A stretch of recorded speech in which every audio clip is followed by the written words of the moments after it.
Ahora vamos a pasar al siguiente panel, que son las voces chilangas, Mexicalipsis y David Muñoz. Vamos a presentar a Julio Sarabia, escritor, que nos va a presentar El confinamiento que traspasó fronteras, a Esther Cervantes o Telecuentos, escritora, a Manuel Camacho, también un escritor mexicano que radica aquí en California, y una compañera nuestra de aquí de Arizona State University, Beatriz Carla Rodríguez, con su análisis crítico de Más allá de fronteras, fábulas urbanas, cuentos de instancias humanas, de David Alberto Muñoz. Vamos a pasar entonces a Manuel Camacho. Adelante, Manuel. Sí, aquí estoy, gracias. Bueno, voy a compartir un cuento con ustedes que es parte de mi colección que se acaba de publicar en Orbit Press, y voy a poner el enlace en el chat para que, si ustedes quieren adquirir el libro, está disponible en versión digital de PDF en Orbit Press. Y bueno, este cuento que voy a leer se titula Aquí se queda mi sangre. Dice así: Señora, dijo el maestro, este niño es un indisciplinado, muy inquieto, se duerme en clase y a veces sangra de la nariz. Mírele los dedos todos manchados de sangre. Yo creo que está enfermo. Así se lo comunicó a su madre Refugio. Ella, a su vez, se lo reveló a su hermana Emilia, quien explotó ante lo que le pareció una ridiculez. Lo que pasa es que esa garra de viejo nada le parece. Es un amargado. Se la pasa en la cantina el desgraciado. ¿Qué se cree? Y luego con el nombrecito que se carga, Xicoténcatl. Todos se burlan de él allá en la cantina. Le dicen don Chicote, porque chicotea a los niños con la regla. Segurito que se quiere desquitar con los chiquillos. Y ya hace tiempo que se las trae con Felipe. A ver, pregúntale, ¿qué les enseña? Era la primera vez que Refugio visitaba la escuela de su hijo. Cuando se entrevistó con el maestro, no preguntó acerca del aprendizaje, la enseñanza o por algún reporte académico. Ella se limitó a preguntar, ¿cómo se ha portado mi hijo? Xicoténcatl aprovechó el momento para destazarlo. Le mostró la boleta de Felipe. En específico, le señaló con el índice el cuadro correspondiente al comportamiento. Era un 5 de reprobado, el peor. Un 5 rojo, escrito encima del anterior infinidad de veces. Era una de las armas que Xicoténcatl usaba para castigar a sus alumnos. Para Refugio, esa era la peor humillación. Le atormentaba enfrentar a la gente y dar la noticia de que su hijo tenía 5 en conducta. ¿Qué tiene?, le decía Emilia. Todos los niños se portan mal. ¿Cómo crees que está enfermo? A mí también me salía sangre de la nariz cuando estaba chica, pero era por el calor. Lo que necesita es una limpia. Es aire lo que tiene. A ver, Felipillo, ven para acá. Ándale, Refugio, dame un huevo de ahí. Emilia restregaba la cara de Felipe con el polo más puntiagudo del huevo. Lo agarraba con las 5 yemas de los dedos de la mano derecha, exactamente en el ecuador del óvulo. Ella aseguraba que cualquier movimiento en falso bastaba para arruinar tan delicado proceso. Y lo más importante, una vez iniciada la tarea, el huevo no debía detenerse ni dejar de hacer contacto con la piel. Emilia le había hecho el mismo menjurje miles de veces, porque eran las gentes que le provocaban el mal aire, decía, y por eso se portaba mal. Y si ese mendigo chicote te pone un 5, de huevo en huevo, te lo voy sacando. Partía desde la mitad de la frente a contrarreloj, bajando al pómulo para hacer un círculo alrededor del ojo, pasando por necesidad sobre la ceja. Continuaba el descenso por el cachete, bajo la mandíbula para cruzar al otro lado de la cara. Volvía a subir al pómulo izquierdo, orbitaba el ojo en sentido contrario del primero y llegaba al punto de partida. De ahí bajaba por el filo de la nariz, tocaba los labios, la barbilla, hasta la laringe. De inmediato regresaba a la frente para repetir la maniobra 13 veces, sin interrupción. Al término de la operación, Refugio llevaba un vaso de vidrio medio lleno con agua para que Emilia quebrara el huevo y lo vaciara dentro del vaso. ¿Ves esas tiritas blancas como venas?, le preguntaba Emilia. Ese es el mal aire. Ya con esta te compones. A ver, Felipón, dime qué te enseñan en la escuela. Nos enseñan cómo agarrar el libro, dijo Felipe. ¿Y cómo lo agarras?, replicó Emilia. Felipe tomó el libro para mostrarle a su tía la forma correcta de sostener un libro para leerlo en voz alta. Tenía que ser a una mano, la derecha, como decía Xicoténcatl, porque la verdadera educación se muestra con el libro en la mano. Al abrir el libro, los 3 dedos del medio, el índice, el cordial y el anular, quedaban abajo, fuera de la vista del lector, mientras que el pulgar y el meñique hacían el cuerno. El libro de texto para un niño de 10 años era inmenso, de modo que las hojas a ambos lados del libro se desparramaban, como cascadas. Para poder leer, Felipe inclinaba la cabeza de lado intentando interceptar las palabras, que parecían irse en picada. Trataba de enderezar el libro para corregir la posición, pero el libro se cerraba sin avisar. ¿Eso te enseñan?, decía Emilia. Ay, Refugio, vas a creer. ¿Cómo es posible? ¿Cómo va a poder leer así? A ver, hijo, agarra el libro con las 2 manos. ¿Cómo?, preguntó. Como quieras. Una mano de un lado y la otra del otro. Dale. Felipe empezó a leer a trompicones. Tartamudeaba. Los ojos de Felipe brincaban de una sílaba a otra sin fluidez. Cambiaba consonantes tanto como vocales. Aumentaba o eliminaba letras. Iba y venía como disco rayado. Emilia y Refugio se miraron incrédulas. Hasta entonces no se les había ocurrido averiguar si el niño sabía leer o no. Entristecieron. Emilia puso la mano sobre el pecho de Refugio para intervenir primero. Mira lo negras que traes las uñas, mijo. Te limpias la sangre de la nariz con los dedos, ¿verdad? Felipe pasaba horas matando chinches durante la noche. Con una pequeña linterna iluminaba el sitio de la operación. Las encontraba en cualquier parte, en las ranuras de la pared, en las esquinas y sobre todo entre las costuras, en el borde del colchón. Era ahí donde consumía la mayor parte de su tiempo. Levantaba el borde y ahí estaban. Unos puntitos rojos casi imperceptibles. Al principio era difícil sacarlas. Por eso las reventaba en el mismo sitio con las uñas de los dedos. Poco a poco fue refinando el procedimiento. Con una aguja las pinchaba para levantarlas de su letargo. A veces era una sola chinche, a veces 2 o 3. Pronto se dio cuenta que cuando eran más de 3, era porque no estaban dispuestas a separarse de la madre. Notaba cómo pataleaban en el aire, enloquecidas. Las reventaba una a una con las yemas de los dedos, el índice y el pulgar. Para él era como una venganza, puesto que al momento que las apachurraba pensaba, si me tengo que rascar con odio el piquete que me diste, muere. También notaba algo que le parecía extraordinario, como una fantasía. Al mismo tiempo que las reventaba, veía que las chinches se reproducían ante sus ojos. Segurito era cierto porque pasaba varias noches en el mismo sitio matando las mismas chinches. Felipe jamás le reveló a nadie esa tarea nocturna. Guardó el secreto toda su vida. Refugio, quien observaba las huellas de sangre entre las sábanas, siempre las asoció con las fosas nasales. Lo que Felipe sí le contó a su tía fue cómo los trataba Xicoténcatl en clase.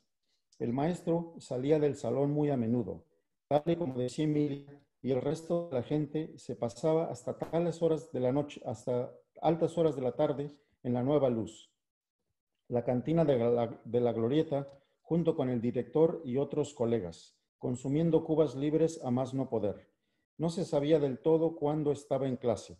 El hecho es que de pronto aparecía y al primer niño que no estuviera en su lugar le venía el castigo. Felipe no era el único, pero cuando le tocaba, el maestro lo prendía de la patilla unas veces y otras de la oreja. Lo levantaba y se lo llevaba casi flotando por todo el salón, pataleando, desesperado, como él hacía con las chinches, hasta sentarlo en el lugar que le correspondía. Con la parte dura del borrador les asestaba un golpazo en las yemas de los dedos. Junta todos los dedos, les decía, y ¡zas! Si movían la mano, les ponía 2 borradorazos. Otras veces les ordenaba extender la palma de la mano.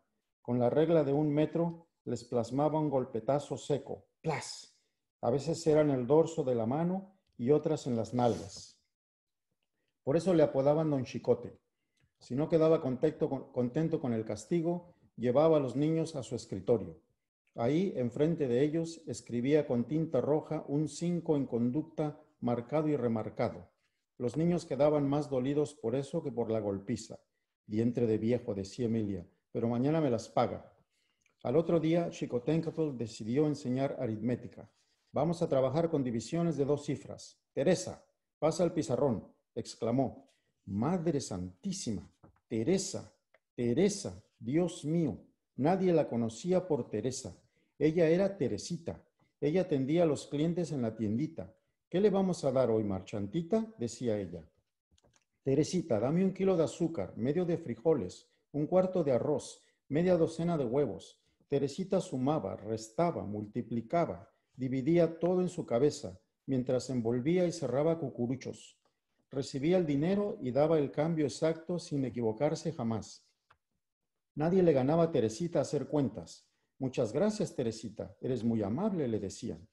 Era entonces la más indicada para comenzar el día manipulando números. Pero de pronto Elita se fue, se esfumó. Ella se quedó inmóvil frente a la pizarra.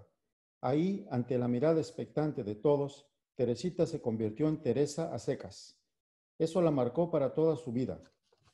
Fue como su letra escarlata. Al ver que la niña no respondía, Xicoténcatl se ensañó. Mandó llamar un niño de 3er año. El niño llegó, realizó la operación en 5 segundos y se fue. ¿Cómo es posible que un alumno de 3º sepa más que ustedes de 5º? Les debería dar vergüenza. Son unos inútiles, gritaba. Siéntate, le gritó a Teresa. Ella, humillada, regresó a su lugar, pero no volvió a asistir a la escuela el otro día, ni al siguiente, ni jamás, ni atender a los clientes en la tiendita. Se encerró para siempre y nunca se supo más de ella. Más enojado que nunca, Xicoténcatl llamó al próximo alumno. Ramón, pasa el pizarrón. No, dijo él. ¿Cómo que no?, dijo Xicoténcatl. Fue hasta donde se encontraba Ramón y lo levantó de la oreja. El pobre niño atragantó el dolor mientras pataleaba como chinche. En cuanto lo soltó, el niño corrió hacia la puerta, giró y en un grito de rabia le dijo, ¡chinga tu madre!, y se fue. Justo en ese momento apareció Emilia. Xicoténcatl aún no salía de su asombro cuando la vio entrar. Ahora todas las miradas lo enfocaban. Emilia simplemente dijo, venía a decirte lo mismo, pero el niño se me adelantó. Años después, Felipe había decidido irse al norte a buscar fortuna. Después de muchas intentonas para hacerlo desistir, a Emilia no le quedó otra alternativa que aceptar la decisión de su sobrino. Mira, Felipe, le dijo, prométeme que no te vas a olvidar de nosotros. Felipe la miró y le dijo sin titubear, mire, tía, me voy, sí, pero aquí se queda mi sangre. Muchas gracias. Muchas gracias. Gracias, Manuel. Gracias. Muy bien. Vamos a continuar nuestro panel. Ahora vamos a escuchar a Julio Sarabia con su presentación. Adelante, Julio. Hola, Daniel, ¿cómo están? Y bueno, pues saludo a todas las personas aquí presentes. También me acompaña una compañera Tete, por ahí anda, me imagino. Espero que por ahí ya la vea, ya la estoy viendo, que también estamos transmitiendo desde la Ciudad de México. Y bueno, primero que nada quisiera agradecer a David Muñoz y por supuesto a Graciela Silva, que bueno, pues nos han dado esta oportunidad en este espacio, en estas fronteras y en esta revista que por supuesto está creciendo otra vez muchísimo, y digo otra vez porque ya llevan una larga y extraordinaria trayectoria. Y bueno, el tema que a mí me toca en este momento compartir es un tema que va a parecer un tanto contradictorio, y digo contradictorio en principio porque habla de este confinamiento que traspasó fronteras, porque al mismo tiempo que nos aislaron del mundo, del contacto humano, paradójicamente también nos pusimos a comunicar con el entorno de una manera que tal vez no se había visto antes. Y no porque antes no estuviera, ¿verdad?, el Internet o no estuviera por ejemplo, estas plataformas como Zoom, pero que hoy pues agarraron o se convirtieron, digamos, en los nuevos modos de conectar con las personas. Entonces, a mí me hace pensar en esta tarde cómo de pronto estos puentes que yo creo que sin esta pandemia, paradójicamente, no se hubieran podido lograr tal vez tan rápido y tan eficiente como están sucediendo. En la actualidad, yo como docente de teatro y docente de literatura, pues creo que como la gran mayoría de los artistas, pues sufrimos una situación de suerte, pues de incertidumbre, porque evidentemente se cerraron, no solo pues se cerró la economía, o decir los restaurantes, los cines, el entretenimiento, sino además pues las fuentes de trabajo. Y sobre todo para el mundo literario, pues sin lugar a dudas ha sido una cosa que afectó muchísimo para el mundo artístico, insisto, y sobre todo, por ejemplo, para los actores, porque al cerrarse las fuentes de trabajo como son los teatros, los cines, que de por sí la gente no va al teatro, y bueno, que se haya cerrado la poca gente que iba, pues evidentemente cerró estas oportunidades.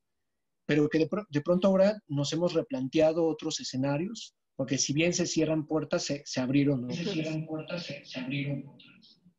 Y ahora, o sea, me da mucho gusto ver cómo a partir de esta situación, y digo me da gusto porque paradójicamente, lo voy a decir, ha sido para mí el mejor momento, o tal vez ha sido uno de los mejores momentos en mi vida.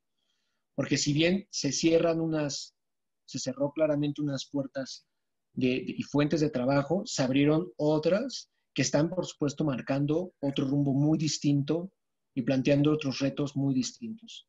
A partir de la cuarentena, por dar un ejemplo, no solo yo dejo de participar en las puestas en escena, sino que, bueno, además las clases se convirtieron en una enorme pesadilla, porque al no estar preparados para llevar a cabo esto, porque finalmente lo tuvimos que llevar sobre la marcha y creo que todavía lo seguimos llevando sobre la marcha. Bueno, evidentemente ya la interacción con los alumnos, si ya antes era deficiente, ahora pues, ha sido mucho más compleja. Pero creo que por otro lado, insisto, hizo conexiones que de otra manera hubieran sido pues, tal vez más lentas, o no sé si imposibles, pero sí tal vez más lentas. A partir de la pandemia, lo que a mí me sucedió fue que empecé a desarrollar un proyecto que llamé así sencillamente Cuarentena Literaria, y con la idea de finalmente de presentar algunos textos como para no hacer algo, ya que, insisto, se cerraron estas oportunidades, y como posteriormente esta ventana que se abrió fue para mí, y todavía sigue siendo para mí, una cosa que no me la puedo creer. Porque, bueno, al mismo tiempo que se fueron añadiendo personas cercanas en el interior de la Ciudad de México, pues se fue extendiendo hasta alcanzar otras fronteras. Y ahora literalmente nos metimos en la casa de muchas otras personas, no solo en México, sino en América Latina, en España y por supuesto en Estados Unidos. A partir de este proyecto me dio también el gusto de empezar a colaborar paralelamente con otros compañeros y artistas que también como yo, bueno, también habían perdido ciertas fuentes de trabajo y buscando otros espacios. Y debo de decir que finalmente la finalidad no era de estos espacios, por supuesto, encontrar otra fuente de trabajo, pero sí comunicar de alguna manera lo que estábamos viviendo. Pero que ahora, al menos en nuestro caso, ha sido también la posibilidad de desarrollar otros proyectos paralelos. Por ejemplo, en el caso de Cuarentena Literaria, desarrollar otro proyecto a la par, que fue estos talleres en línea, donde, bueno, también ahora ya puedo yo decir con mucho gusto que se ha dado la oportunidad de que también otros artistas, otros compañeros, pues se sumen y unan fuerzas para hacer este espacio mucho más grande, más interesante y con propuestas que ya se estaban dando, pero ahora insisto con estos nuevos modelos para alcanzar a otras personas. Y para mí ha sido de un agrado inigualable porque he conocido además a lectores, que ha sido creo que muy importante, a revistas como esta revista, Peregrinos y sus letras, y a colegas, que creo que ha sido también una cosa muy importante y que nos está permitiendo, como hoy día, hacer este tipo de reuniones que, insisto, tal vez de otra manera hubieran sido imposibles hacer. Que además ahora, sin esta pandemia, yo que me hubiera permitido tal vez hacer un viaje a los Estados Unidos y presentar una mesa, por ejemplo. Y ahora pues lo podemos hacer. Entonces, bueno, en ese sentido, esta disertación, esta opinión, este comentario, pues va con la idea de replantear tal vez pues no sé si más una incógnita o una experiencia más bien sobre lo que ha sido esta situación para un pequeño gremio que fue, en mi caso, para un pequeño gremio de artistas, que se cierran las puertas, que se cierran también las oportunidades de trabajo, pero que al mismo tiempo se abren unos puentes, otras ventanas a otras oportunidades. Me gustaría también, ahorita que mi queridísima Tete nos acompañe en esta charla, porque bueno, ya junto conmigo y junto, insisto, con otras voces que no están aquí, pero que de alguna manera nos siguen representando, cada uno en sus trincheras y en sus quehaceres literarios, pues serían testigos de esta ola que ha sido cada vez más grande y que, insisto, hemos alcanzado y generado puentes, y me encanta esta idea de los puentes, donde pues estamos ahora vinculándonos con otros espacios, como es este espacio de Peregrinos y sus letras.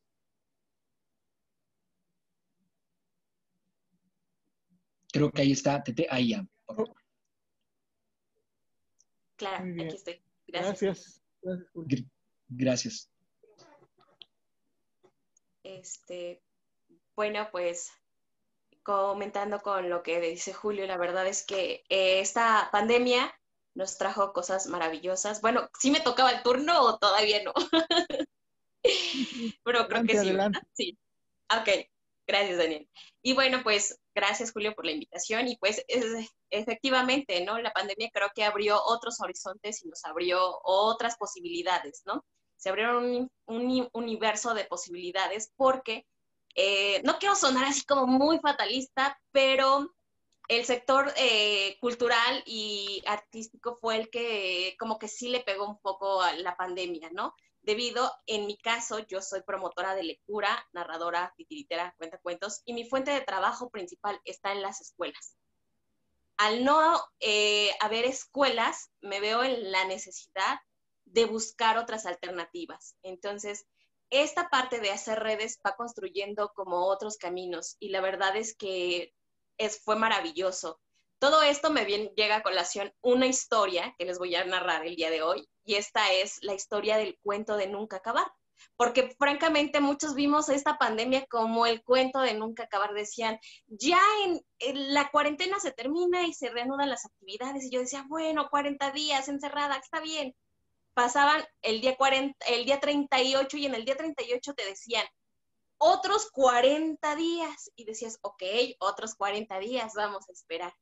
Pasaban, era el 75. No, yo creo que se va a extender hasta que el semáforo esté en color verde, ¿no? Y decías, bueno, pues ya está en rojo, va a pasar a naranja, pero después fueron cambiando las tonalidades, ¿no? Naranja terracota, naranja ladrillo, naranja, o sea, y yo no le veía el fin, ¿no? Y todo esto me viene a la mente esta historia que se llama El cuento de nunca acabar. No sé si ustedes han escuchado esa historia.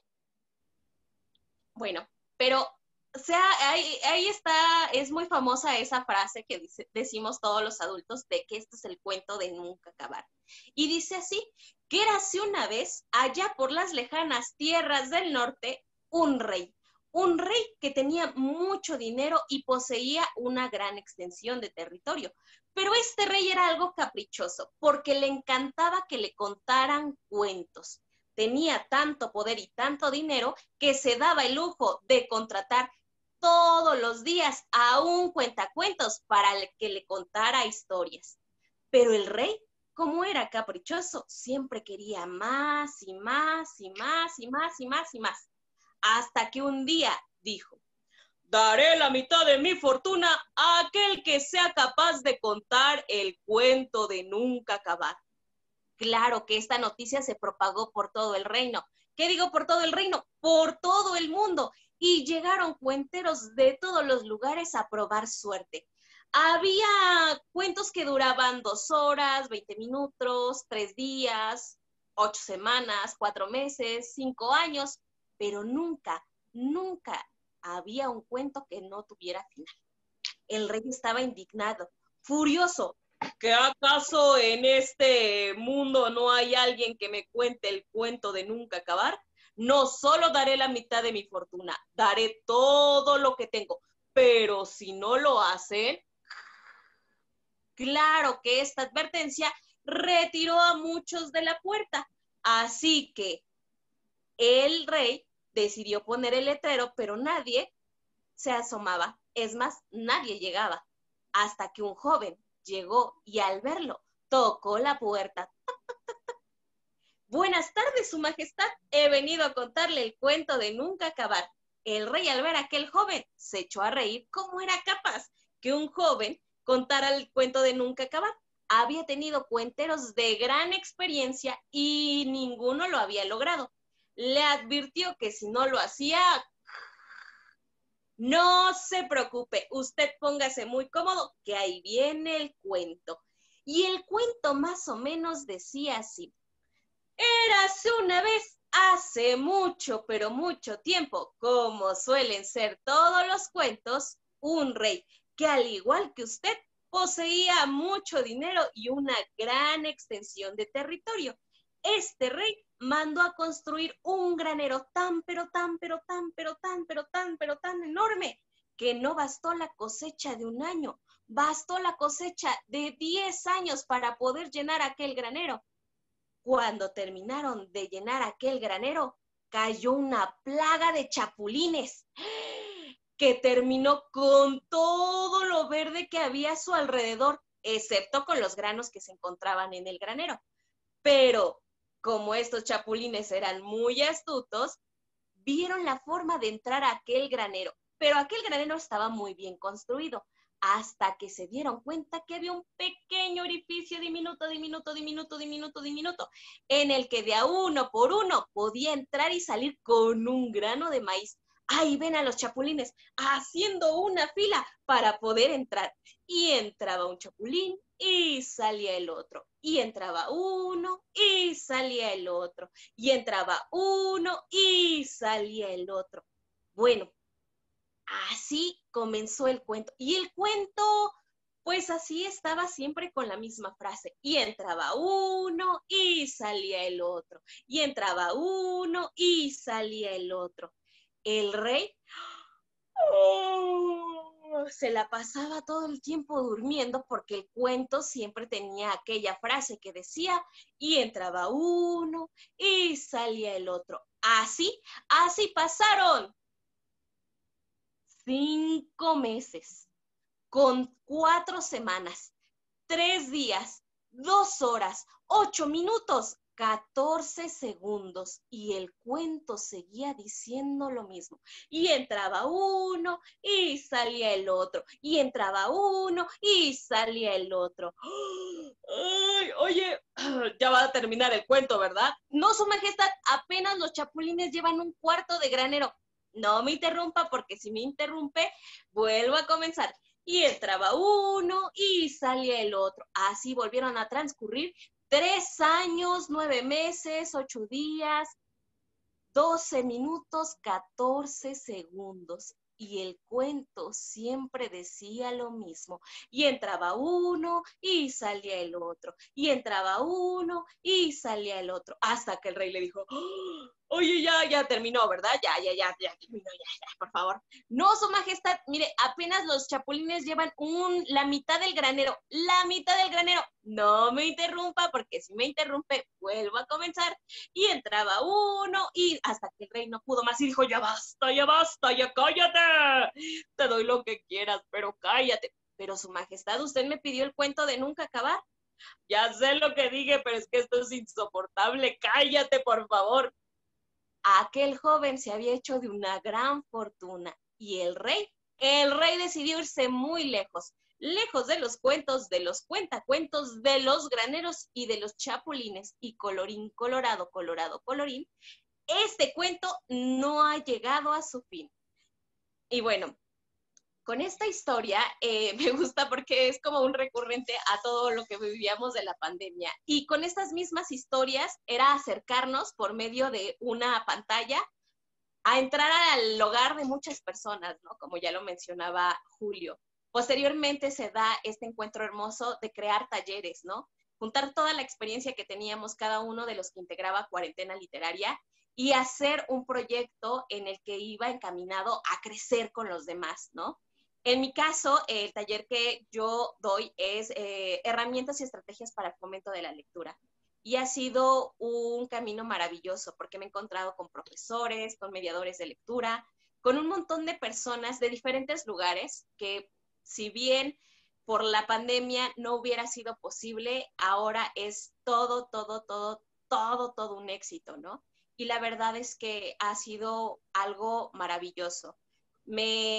Yo puedo decir, antes probablemente me quejaba de la pandemia, pero creo que ahora digo, bendita pandemia, porque ha unido a muchos y ha sido un puente maravilloso para crear vínculos, hacer nuevos proyectos y conocer muchas personas.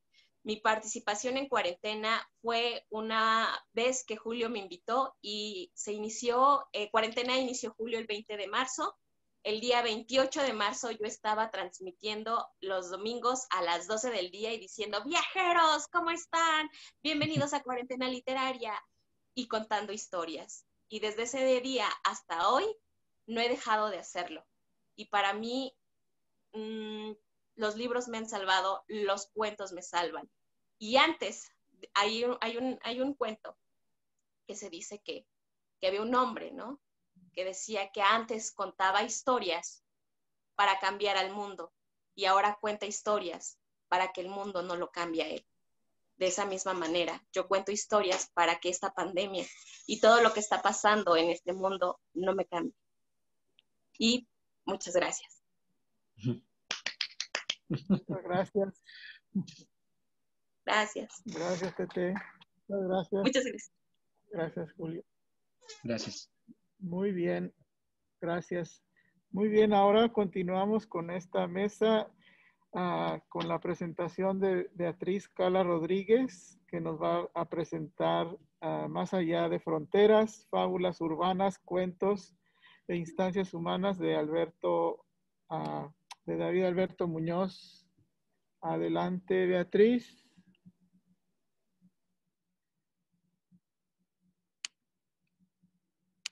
Por ahí anda Beatriz. Ahí está Beatriz. Hola, ¿qué tal? Buenas tardes a todos.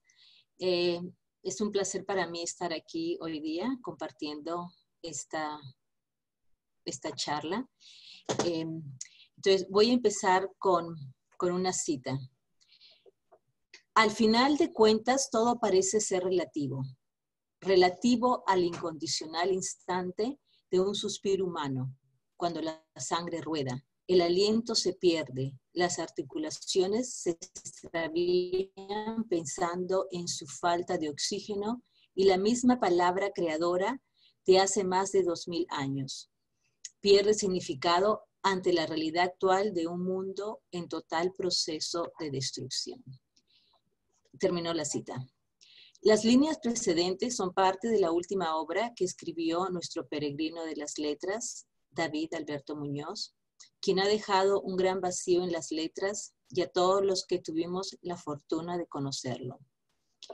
David no escatimó en estrechar su mano franca ni su amistad solidaria por todos los diversos caminos que velozmente recorriera. David Alberto Muñoz, distinguido escritor, maestro, promotor, compañero y amigo, me manifestó su deseo de que sea la presentadora de su nuevo libro, Fábulas Urbanas, Cuentos de Instancias Humanas. Sin embargo, intempestivamente se nos adelantó en el largo viaje. Conocí a David en las jornadas binacionales de literatura de Abigail Bojorquez en San Luis, México. Iba a hacer una presentación sobre uno de sus libros, Tejiendo telarañas, que en la clase con el catedrático y mi mentor Manuel Hernández habíamos estudiado. Fue una sorpresa muy agradable conocerlo, ya que yo no tenía ni idea que estaba conversando con el autor de mi obra escogida, hasta que nos presentamos después de conversar en la comida con los compañeros y compañeros participantes en la conferencia de ese día. David fue una de las pocas personas que cuando la conoces parece que fuera un amigo de hace mucho tiempo. A través de su sonrisa amplia nos brindaba su amistad incondicional. Tenía un corazón inspirado y una sabiduría de un amauta mexicano. Amauta es, en el lenguaje quechua, significa filósofo sabio. Hoy quiero compartir esta última colección que nos legó el escritor David Alberto Muñoz en Fábulas Urbanas, Cuentos de Instancias Humanas. La colección presenta 13 relatos de personajes que se encuentran casi siempre atrapados en un ambiente posmoderno fronterizo de decepción, destrucción y esperanza.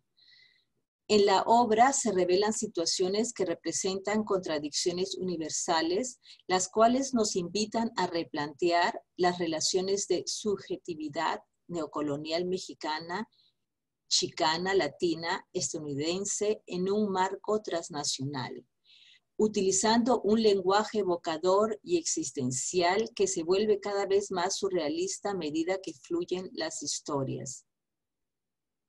Por ejemplo, en Así dice la Biblia, que es el título de uno de sus cuentos, la protagonista se despierta en la cama con un hombre que desconoce. Más tarde, le aclaran que el hombre que está con ella es por decretos de la Biblia. El narrador nos invita a conjeturar la realidad en que vivimos. ¿Somos los protagonistas de nuestras propias acciones?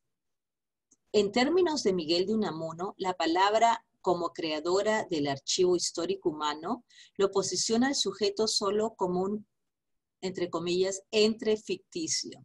En este sentido, la ficción deja de ser una finalidad narrativa para convertirse en un cosmos textual de considerables propuestas donde el discurso es libre y los participantes, que también somos los lectores, nos encontramos en un constante autocuestionamiento.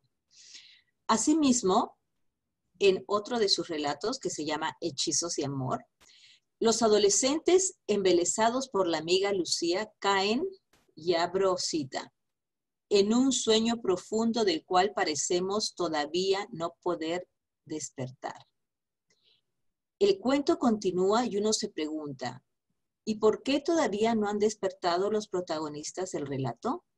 ¿Qué quiere decir con esto el escritor? ¿Hasta qué punto somos sujetos subalternos por vivir subyugados en un mundo ya construido para mantener el sistema hegemónico desde un fundamentalismo cerrado de la posmodernidad y globalización? No se puede estar segura si la historia que nos narra el escritor es verdadera, sin embargo, nos fascina. En cada relato, como las historias de Ítalo Calvino, quien el escritor cita en su epígrafe, el lector se encuentra cautivado por las percepciones únicas que ofrece al relator. Asimismo, se encuentra ese deseo latente en toda la obra del escritor de conocerse o conjeturarnos a nosotros mismos. Del mismo modo, nos aproxima a Ítalo Calvino, a Jorge Luis Borges, quienes fueron grandes cartógrafos. Es así que los relatos del escritor se producen en la memoria como viajes, en donde la memoria no solo transita por el pasado de su niñez, su adolescencia, juventud y edad actual, sino que también recorre el futuro. Abro comillas. ¿A quién le importará mi alma dentro de 100 años? A nadie. Váyanse todos a la chingada. Se podría decir que esa preocupación del escritor por la imposibilidad de describir la realidad de forma objetiva es posmoderna. Además, se observa que describe las ciudades que ha visitado en tercera persona, en segunda, y hasta permite que el yo se intrometre en el discurso. Por su parte, Borges señala en el epílogo de su obra El Hacedor que una persona, abro cita, se propone la tarea de dibujar el mundo. A lo largo de los años puebla un espacio con imágenes de provincias, de reinos, de montañas, de bahías, de naves, de islas de peces, de habitaciones, de instrumentos, de astros, de caballos y de personas. Poco antes de morir, descubre que ese paciente laberinto de líneas traza la imagen de su cara. En este sentido, David Muñoz da cuenta del problema del sujeto en el mundo postmoderno, periférico, del aquí en las fronteras, o el allá, su ciudad querida de DF, colocándonos en ciudades bidimensionales. Se pierde el espacio temporal, recorriéndose desde los problemas en la periferia y en la Ciudad de México, explorando la intersección de los estudios poscoloniales, estudios subalternos y el discurso de minorías en los Estados Unidos como punto de similaridad entre el sujeto neocolonial del tercer mundo y el sujeto marginal del primer mundo. Dicho fenómeno se ilustra en el cuento Regresar a casa.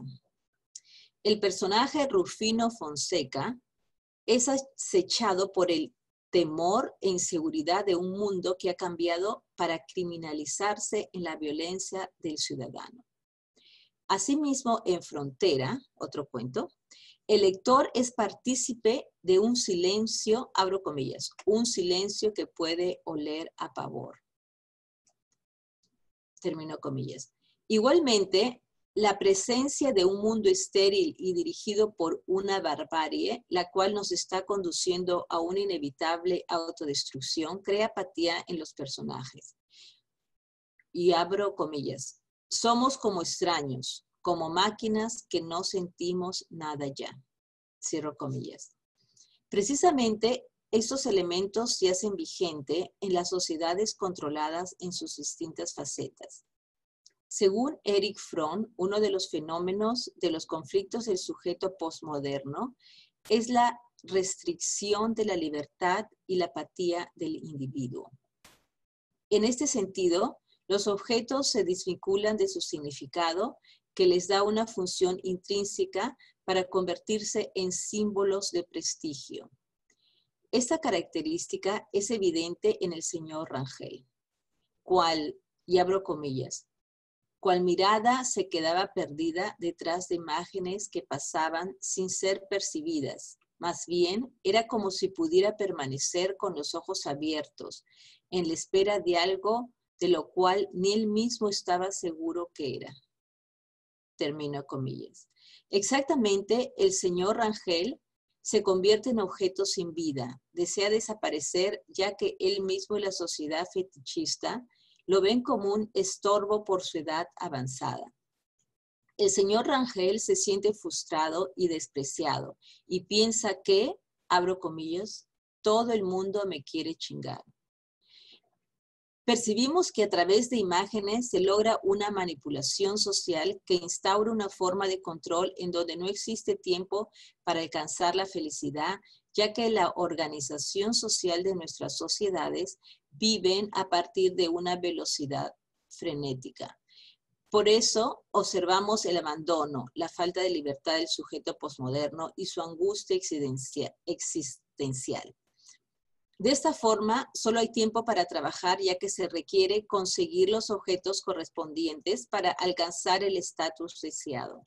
Por lo tanto, el consumidor se rodea de objetos fetiche de los que aguarda una felicidad que no llega, pero que se vuelve una insatisfacción crónica, que son fundamentales para mantener la sociedad de consumo. Así lo podemos observar en el cuento que se llama Las mariposas roban la cordura a los mortales. que hasta las partes del cuerpo humano se pueden comprar en este ámbito. Como consecuencia de esta cosificación, el sujeto se llena de angustia, indiferencia y odio. Aparte de esto, debido a la crisis políticas, sociales y económicas en distintas regiones del mundo actual, se observa el tono de angustia, violencia y discriminación que se manifiesta en la delincuencia y la miseria que se ha propagado a nivel mundial. Así dice el personaje en Balaceras. Y abro comillas, fueron más de uno, gente con pistolas, matando a otra gente, con todo el derecho constitucional que tenían, así nada más, porque estaban llenos de odio, llenos de intolerancia. Terminó la cita. Se puede apreciar que estas prácticas de violencia perpetradas por las fuerzas del orden del sistema democrático sirven para reforzar la conciencia del sistema hegemónico en donde la identidad hispana, mexicana, chicana, de las llamadas minorías, se encuentran siempre subordinadas a la posición e identidad dominante, sin contar las prácticas discursivas que funcionan más allá de los parámetros de sus instituciones, ¿no? El escritor ilustra la violencia propagada, testigo de un modelo sistemático de miseria y violencia por parte de las fuerzas del orden para castigar a los que supuestamente tienen la culpa de su economía, en el caso de los inmigrantes en los Estados Unidos, o para reprimir las manifestaciones de aquellos sujetos que salen a las calles para reclamar cambios de las condiciones laborales y socioeconómicas en su país, como se ha vivido mucho en muchos países, ¿no? Antes de la pandemia, ahora también movimientos sociales. Así, en el mismo momento en que la pandemia arrojó a la nación estadounidense en crisis, expuso la falta de democracia, el racismo y el abuso del poder. En palabras de Mabel Moraña, abro cita, el cuerpo es el espacio en el que se expresa la biopolítica en las formas de su preservación o dilapidación de los cuerpos, de todos los cuerpos, en las medidas que se tomen para su mejoramiento o su degradación, para su integración democrática o su expulsión xenófoba y racista. Estas políticas hablan sobre los fundamentos del poder, su concepto del humano, sus principios éticos y las formas de dignidad que deben constituir un umbral infranqueable.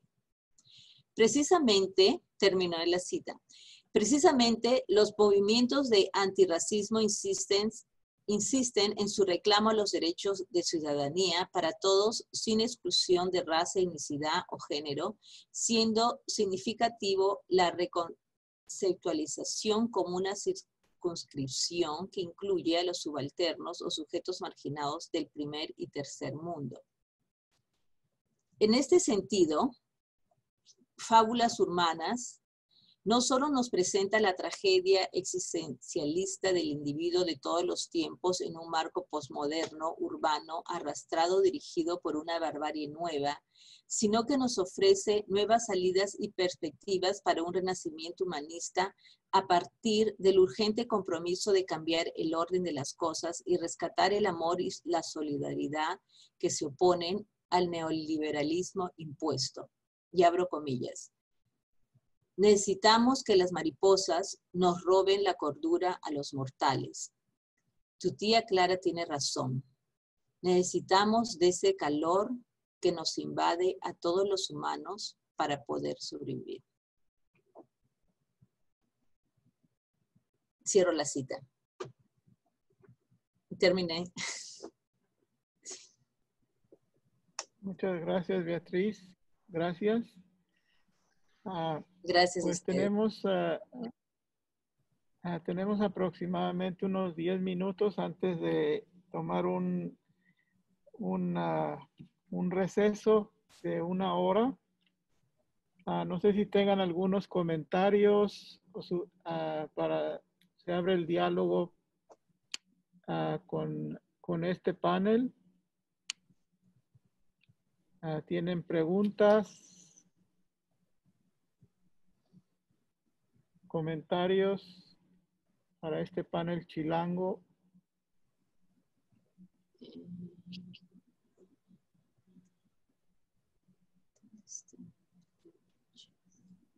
Bueno, Bueno, yo quisiera preguntarle adelante, al Manuel. profesor Manuel Camacho. Se encuentra aquí Manuel Camacho. Aquí está. Él es de la Ciudad de México, pero tiene mucho tiempo viviendo aquí en California. Y me gustaría preguntarle cómo ha sido su proceso de adaptación después de venir de esa gran ciudad, de esa gran metrópoli como la Ciudad de México y venir a este estado californiano tan diverso, tan multiétnico, etcétera. ¿Cómo fue ese viaje, ese dejar la gran ciudad metropolitana, mexicana, cosmopolita, etcétera, y venir acá a California? Y también en ese proceso, ¿cómo le inspiró a escribir esos cuentos? Yo he leído algunos de sus cuentos y a veces refleja vida de la Ciudad de México y en otras se concentra más de los migrantes de acá de California. ¿Sí? Si nos pudiera comentar. Sí, yo de hecho en México no hacía mucho. En realidad yo era una especie de parásito. No asistía a la escuela, no trabajaba, no tenía novia, nada de eso. Y cuando llegué acá me di cuenta que tenía que trabajar, no quedaba de otra.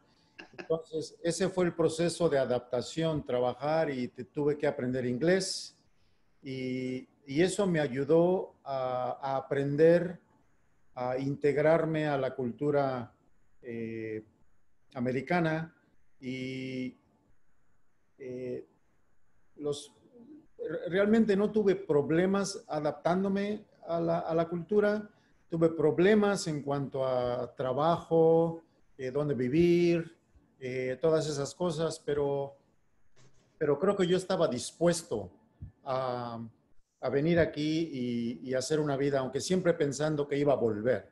Pero después de unos años uno ya decide que no va a volver.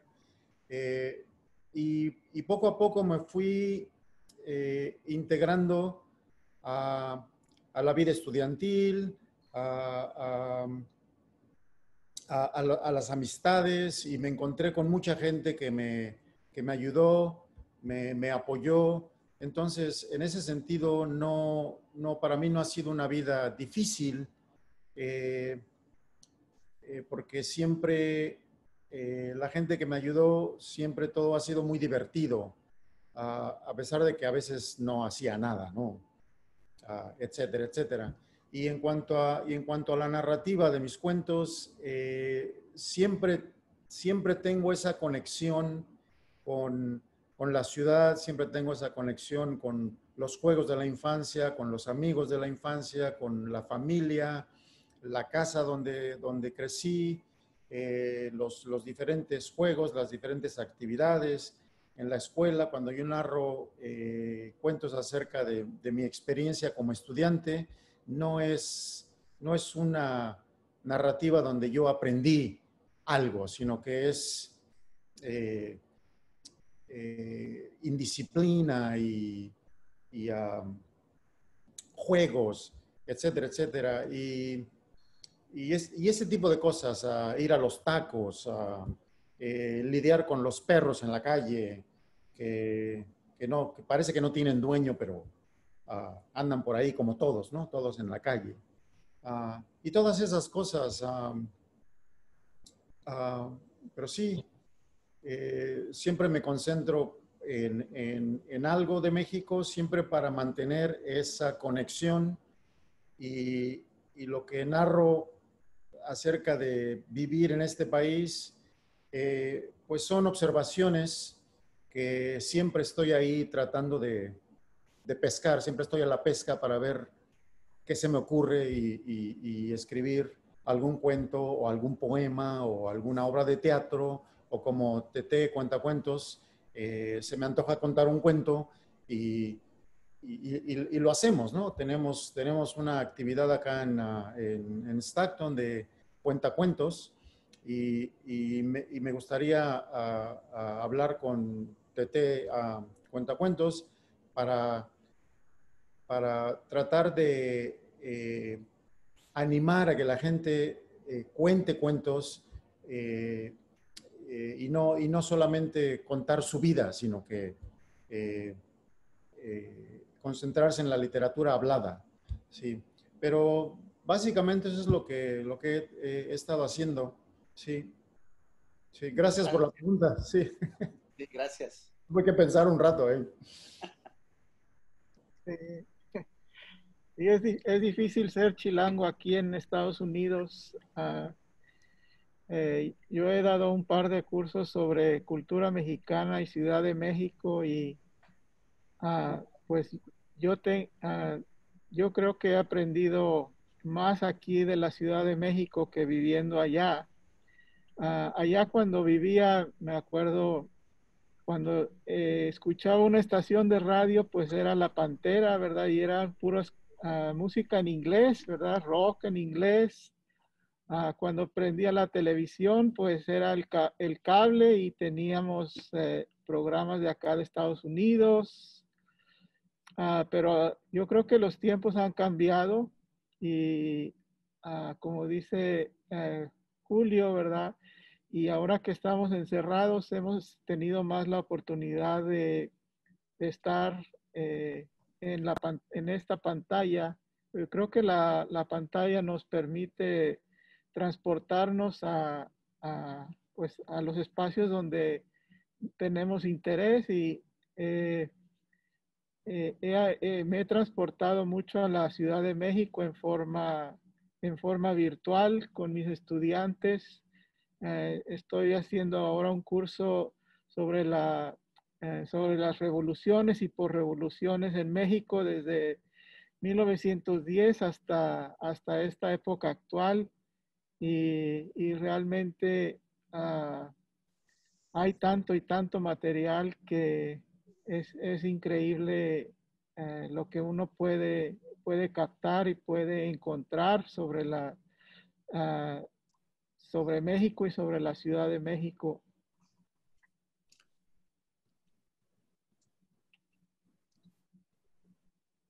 ¿Cómo ven ustedes, Julio y Tete, a los chilangos acá en este lado de la frontera?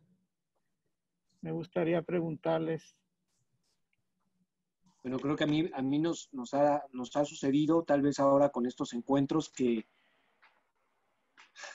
creo que no sé si les pasa a otras culturas, seguro que sí. A mí me tocó vivir una gran temporada en Chile y bueno, tratábamos de llevar esa nación, esa mexicanidad a todos lados, ¿no? Ya sea con la comida, ya sea con los modos de hablar, etcétera.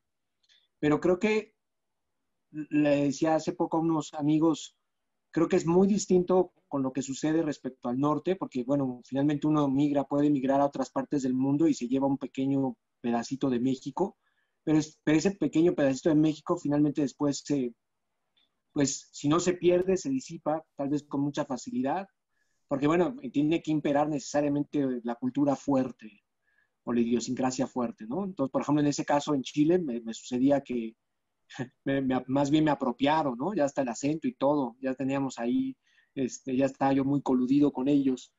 Y, por ejemplo, veo, a diferencia de lo que sucede, por ejemplo, en el norte, ¿no?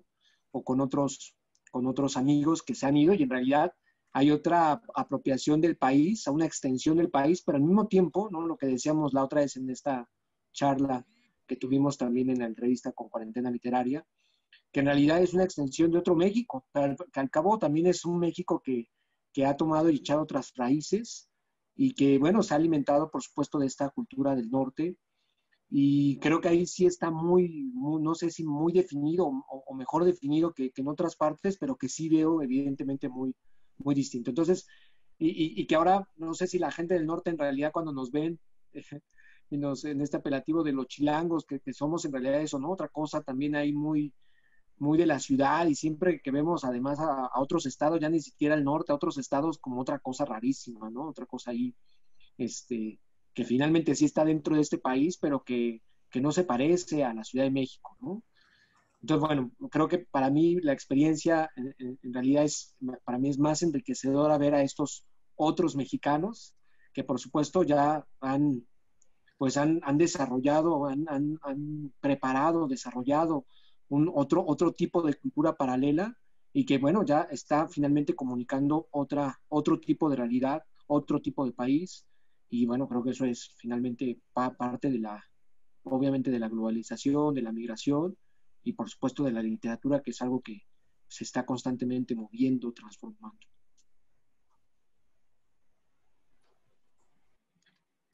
Pues muchas gracias. Gracias. Gracias. También Muchas gracias. Saludos.